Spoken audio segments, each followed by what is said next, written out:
When a leader's time in a role is up, what's really left behind? Is it just the quarterly reports and the bottom line? Or is it something bigger, something that actually lasts? We're going to dive into what it truly means to be a steward leader and build a legacy that goes way beyond profit. All right, so here's our game plan for this explainer. First, we're going to get clear on what a steward even is.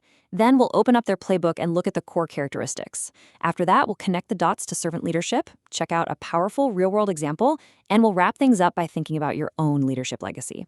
So let's get right into it. What exactly is a steward? Well, the key idea here is to shift your thinking away from being just a manager or a boss. It's much deeper than that. It's about being a caretaker. So at its heart, stewardship is this whole philosophy. It's about taking on the responsibility for whatever you're in charge of, whether it's a team, a whole company, maybe even a community, and managing it with the future in mind. The goal isn't your own personal gain, not at all. It's about leaving things better than you found them, building something that lasts long after you've moved on. Okay, you might be wondering, how is this different from something like principled leadership? And that's a great question. A principled leader is fantastic. They're anchored by their own internal moral compass, making values-driven decisions. But a steward takes that a step further. They use that compass to draw a map for everyone who comes after them. So principled leadership is your internal guide. Stewardship is how you use that guide to serve a bigger, longer-term purpose. It's all about service over self. So that's the big idea. But what does a steward leader actually do? What does this look like day to day?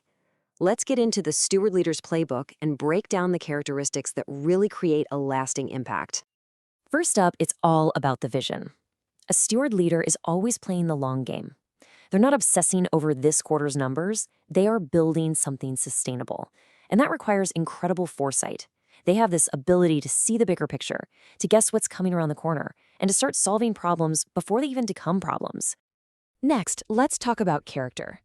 Honestly, this is the real engine of stewardship. It all starts with putting the mission and the team above any personal ambition. These leaders take complete ownership of their decisions, the wins and the losses. They lead with humility, which means they're not afraid to say, "I messed up," and they are always eager to learn from others. And at the root of it all, every single action is guided by a rock-solid ethical code. And of course, how do they treat their people? Well, it all boils down to empowerment. Steward leaders don't hoard power. They give it away. They trust their teams to do great work, and they invest serious time and energy into helping them grow. They also listen, really listen, to make sure everyone feels heard and valued. This is how you build a real community, not just a workforce. Okay, so we've covered the what and the how of being a steward, but what about the why? What's the foundation for all this? Well, this brings us to a really deep connection with another big idea: servant leadership. This quote right here just nails it. You can almost think of stewardship as the concrete foundation that servant leadership is built on top of. It's the core mindset you have to have for servant leadership to actually work. So here's how they lock together.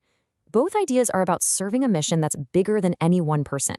They both share that caretaker DNA and that deep-down commitment to helping people grow. Think of it this way. Stewardship provides the long-term ethical why, while servant leadership gives you the day-to-day relational how, the empathy, the listening, the coaching that brings it all to life. Okay, I know what you're thinking. This sounds great, but does this stuff actually work in the real cutthroat world of business? Oh yeah, it does. Let's look at an absolutely incredible case study: Paul Polman's time as the CEO of Unilever.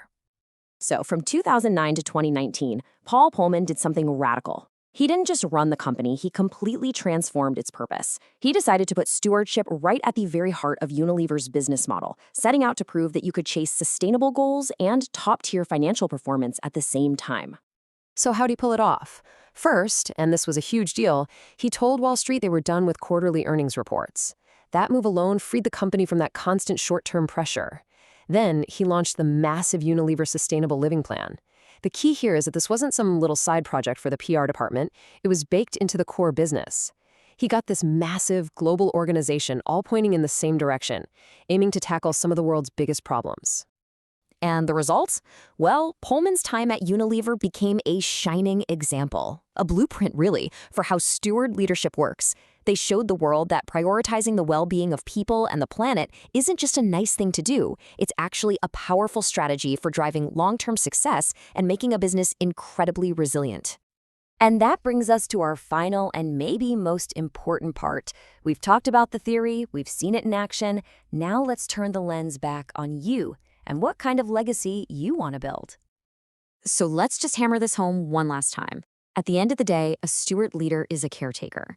Their North Star, their ultimate mission, is to leave the organization, the team, and its whole ecosystem in a much better place than they found it. And that leaves us with one final powerful question. It's simple, but it's everything. As you think about your work, your team, and your impact, what will your legacy be?